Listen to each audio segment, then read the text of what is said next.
Welcome to the Creative Entrepreneur Show. Today, it's just one creative guy talking AI. My podcast co host, Bryon Scott, has a well deserved day off, enjoying the sights and actually comfortable weather around Michigan. So I wish him a good vacation, and he'll be back next week. And I think there's a rumor we might have a guest. We'll see how that works out. That should be a lot of fun. But this week, we're talking about a few different things related to creativity and AI. I talked to somebody recently. I was actually at a wedding, and I find it interesting that people who know about Chat GPT or Claude AI and those who don't. And there was a person that I was talking with that I assumed knew a lot about it. It was just my assumption, just by a quick conversation, what they did. And they had never, ever actually used AI and is actually a little concerned about it, like many people are. And there is reasons to have a little bit of concern over the long term because people are behind this and people have done bad things with technology, but they're also good people too, trying to make the right choices and give us tools that'll help us in the growth of our business and our lives. And I simply told him, say, look, just imagine you have a best friend, or it doesn't have to be your best friend, but a good friend or a partner in business that has, say, 155 IQ and has pretty much read the entire internet and knows how to do just about everything. So that means you know how to do just about everything. And the only limitation is your imagination. And that's where we are right now. Where will it be in 5 years? Who knows? But that's where we are right now. So let's just take what we have right now. And one of the questions I have is ChatGPT old news? Are there better options than Dolly 3? And it's interesting how this continuous growth in AI and the competition level is getting fiercer and fiercer. The reality is there'll probably just be a few main ones, kind of the way Google is with search and operating systems and so forth. Just you have a couple options, and we may get to that point at some point because the best hopefully will rise to the top. Hopefully that's ultimately what happens. But right now, there's a couple new, not so new, but some platforms that have upped their game. One is called hotshot.co. And this is a pretty good program if you're looking to create video, movies. You might want to check this one out. I've played with a little bit better, and it was better than some of the others that I've tried. I'm not going to name names because they're always just trying to up the game a little bit here and there. And I feel like if I say, okay, well, I just tried hotshot.co and I'm remembering using another platform, let's say 5 weeks ago, things are moving so fast that that platform I used 5 weeks ago could have been upgraded. That's how fast these things are moving. But Hotshot, if you're looking to compare, to put it in your list of AIs to compare, definitely one you want to take a look at. Another one that I want to talk about is Ideogram. Ideogram has truly upped their game big time, and this is competing with, say, Midjourney and Dolly 3. And Midjourney is one that I go to often. They have released their available to everyone the ability to just use uh, midjourney.com and just type in what you want. Before, you had to use Discord. And now you don't have to. It's available to everyone to just be able to type in a sense, the box, search box, the query box, and your images will be created. And that I've been using this feature for a while, and it's been wonderful. It really has helped up the game. But what Ideogram has done, they've really kind of cracked the code when it comes to when it comes to text and also color palettes. I'll talk about color palettes in a moment. But text has been a tough one for a lot of the AIs, getting it right. And I had used Ideogram quite a while ago to test. I tried to create some logos specifically. I tried some other types of imagery with it, and it was okay. It was good. I was impressed, but it wasn't perfect with the text, and just like many of them, we're not. And now I think they have taken it to a new level, and it's really looking good.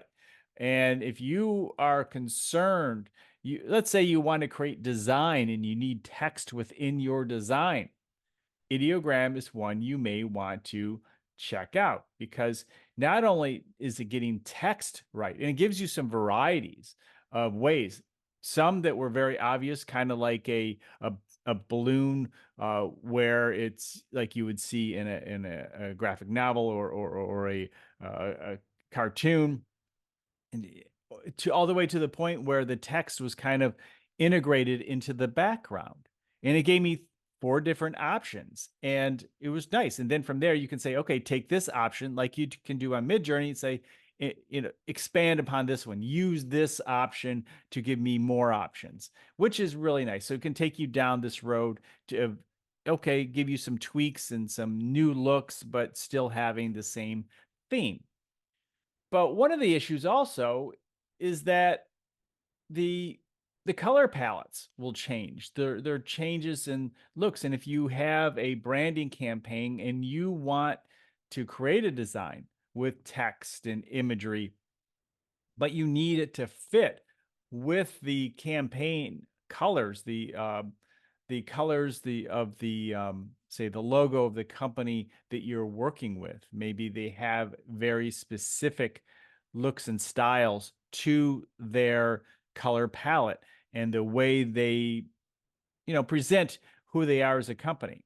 And you need to stick within that if you're going to present it, because if the AI doesn't give you that, then you need to go into Photoshop.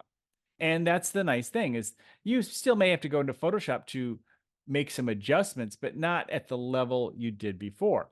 You can have the color palette that you were looking for, so it's on brand. You can have text. You don't have to fix the text, which, believe me, I've spent hours doing for many, many images that I have created in AI first or given it a foundation. So these are things that we need to consider when we're deciding on which type of AI we want. Each one has its own personality, has its own style. I see imagery from DALL-E and I say, oh yeah, that's from DALL-E. I can see it when people use it in ads. I know exactly which AI they used in many cases, because especially DALL-E. DALL-E for sure is the one that I noticed the most easily, that it just has some certain style elements to the imagery it creates, and it seems quite obvious that that's where it's from. Where others, yeah, I guess you can mix it up a little bit more, but most of that has to do with your prompts. How good are you with your prompts? Another upgrade we might want to consider is Claude.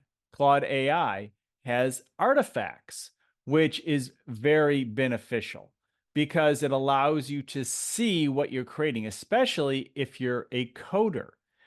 Interestingly enough, Claude will be the new Alexa coming this fall. I thought that was interesting news. If you use Alexa at home from Amazon, in the future, you'll actually have Claude AI. And I use Claude all the time. I use it for writing ideas, developing concepts, and I also use it a lot for coding, because it'll show me using their artifacts window what the result of the code that I created is. And that is now available to everyone. It was only available to the higher subscription plans. It is now available to everyone. And really the theme, it seems like, through this podcast is the fact that many of these things are now becoming available to everyone. Now, there are limitations. Ideogram has a limitation of, say, 10 or so uh, options each day, or prompts that you can put in each day, so you can only create 10 images. But that may be okay for most of us most of the time. But if you're obviously continuing to create a lot of images throughout the day, then you may have to get a subscription. And that's where you'll have to decide, well, which ones are most important to me? What skill sets, what personalities within the AI are most important to me as part of my creative process?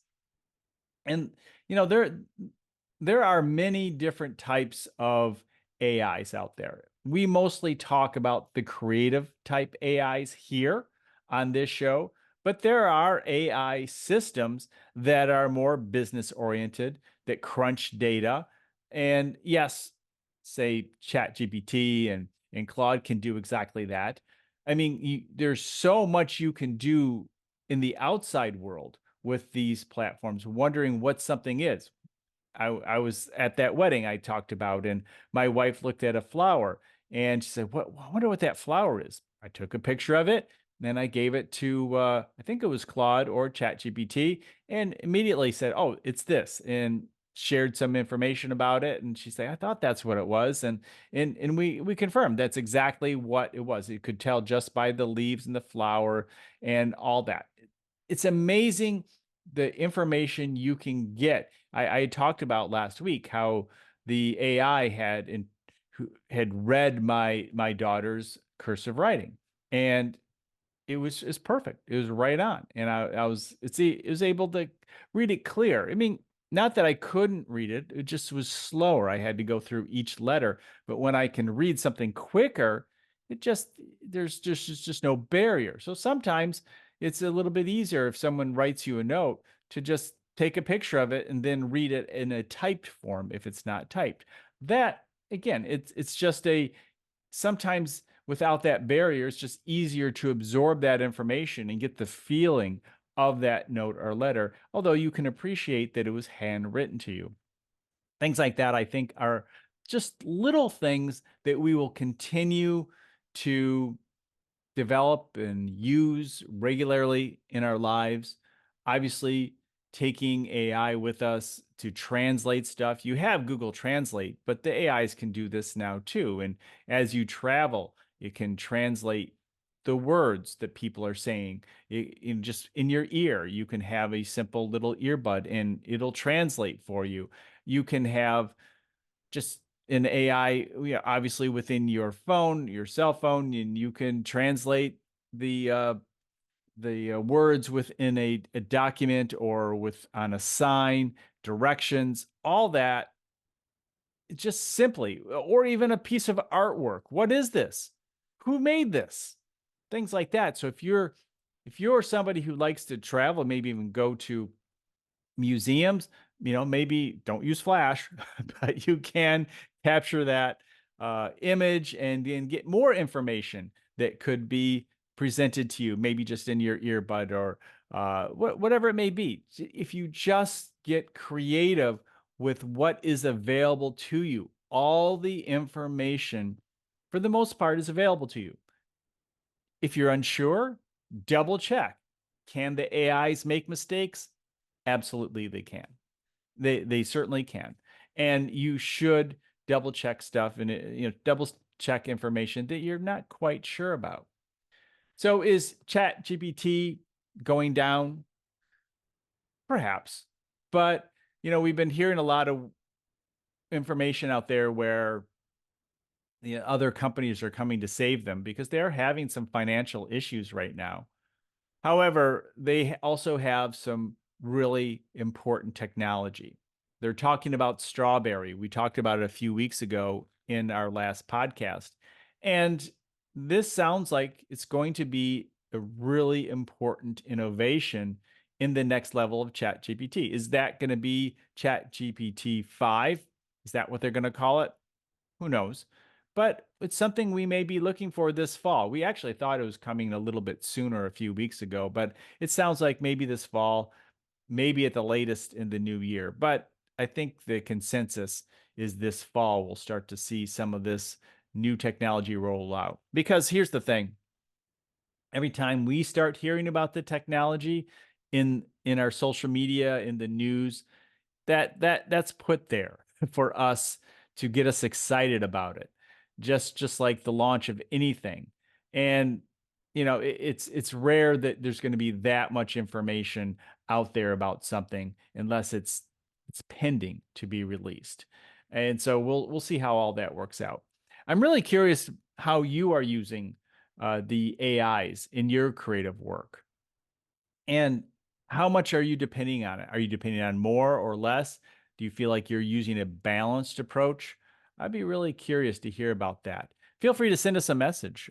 Feel free to send us an audio message, and we'd be happy to put it on the show. I've done that in the past, and it's worked out pretty well. So I'm curious to what you have to say about AI, and of course the questions you might have about AI as it relates to your creative entrepreneurship and you being a creative entrepreneur. You can head on over to creativeentrepreneurshow.com and you can connect with both myself and Bryon. Ask questions about if you're interested in our companies in AI or being on the show. We're looking forward to hearing from you. All right. Well, one creative guy out of the two creative guys talking AI. We'll talk to you next week.